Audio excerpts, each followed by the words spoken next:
Halo, Assalamualaikum warahmatullahi wabarakatuh. Saya Siti Ropiah, perawat di Rumah Sakit Jantung dan Pembuluh Darah Harapan Kita, peserta Latsar CPNS BPPK Ciloto, Angkatan 9 tahun 2022. Kali ini, saya akan membahas isu aktual yang ada di instansi saya. Pertama, kita identifikasi terlebih dahulu isu apa saja yang ditemukan di lingkungan kerja saya.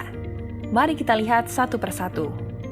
Yang pertama adalah kurang optimalnya edukasi pre- dan post-tindakan percutaneous coronary intervention atau PCI pada pasien di ruang rawat inap rumah sakit. Dilihat dari fenomena berikut. Banyaknya pasien dengan rencana tindakan PCI, mayoritas pasien adalah pasien yang baru pertama kali melakukan tindakan PCI, serta pasien yang sering bertanya kembali terkait dengan prosedur persiapan dan pasca tindakan. Dampak yang dirasakan adalah meningkatkan kecemasan dan mempengaruhi psikologis pasien lantaran bingung dan cemas terhadap tindakan yang akan dilakukan. Juga, meningkatnya beban kerja dan tugas yang harus dilakukan oleh perawat untuk menjelaskan kembali hal yang sama kepada banyak pasien. Isu yang kedua yakni kurangnya kepatuhan pasien untuk melakukan imobilisasi pasca tindakan AFSID. Fenomenanya, banyak pasien post-tindakan AFSID di ruang rawat. Adanya pasien yang tidak patuh dan melakukan mobilisasi, seperti menekuk kaki sebelum diperbolehkan, dan ditemukannya perdarahan dan rembesan pada balutan luka puncture. Dampaknya, pasien berisiko mengalami perdarahan, lama perawatan pasien dapat meningkat, serta meningkatnya kos penggunaan alat medis. Isu yang terakhir yakni belum optimalnya pengisian survei kepuasan pasien dan keluarga. Dilihat dari masih jarangnya pasien yang memberikan pendapatnya terhadap pelayanan yang diberikan. Dampaknya, mengurangi tingkat kepuasan pasien dan keluarga, serta ruangan dan rumah sakit jadi terhambat untuk berkembang.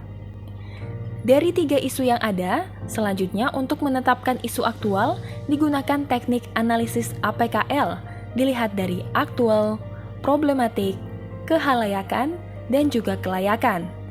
Dari hasil analisis, ditemukan bahwa isu kurang optimalnya edukasi pasien pre- dan post-tindakan PCI di ruang rawat inap rumah sakit menempati urutan yang pertama. Selanjutnya, untuk memvalidasi isu aktual tersebut, saya juga menggunakan teknik USG atau urgency, yakni seberapa mendesak isu harus dibahas, dianalisis, dan ditindaklanjuti.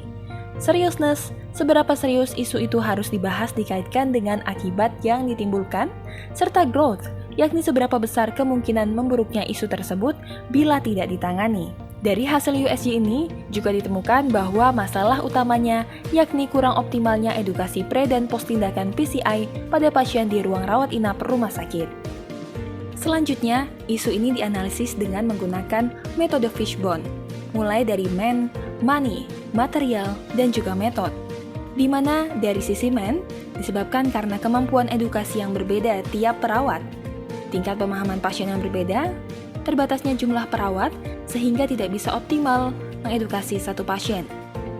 Dari segi metode adalah cara edukasi yang kurang menarik, kemudian edukasi yang hanya dilakukan satu kali secara langsung, membuat pasien lupa penjelasan yang diberikan.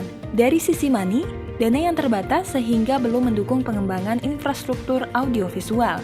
Dan untuk material, disebabkan karena leaflet yang tersedia terbatas, kemudian fasilitas di ruangan yang disediakan oleh rumah sakit tidak ataupun belum mendukung adanya akses media edukasi digital.